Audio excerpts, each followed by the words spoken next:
Em votação, projeto de lei. Posso...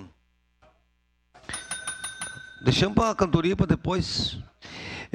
229/2023, contido no processo 298/2023, da autoria do Poder Executivo, que acresce dispositivos na Lei 8.983, de 29 de setembro de 2023, que dispõe sobre as diretrizes orçamentárias para o exercício financeiro de 2024 e da outras providências.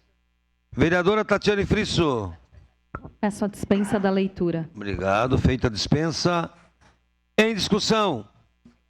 Encerrada a discussão. Em votação. Solicito, vereadores e vereadoras, que registrem seus votos. Eu voto sim. Senhor presidente. Estela vota sim. Eu voto sim, senhor presidente. Obrigado. Gladys vota sim. Cadore vota sim, senhor presidente. Cadore vota sim. Camires vota sim.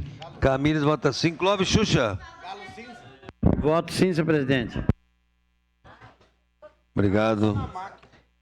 Encerrado o registro dos votos, encerrada a votação.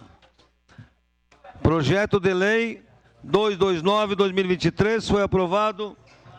Por favor, vamos conduzir de forma... Não. Projeto de lei 229/2023 foi aprovado por unanimidade.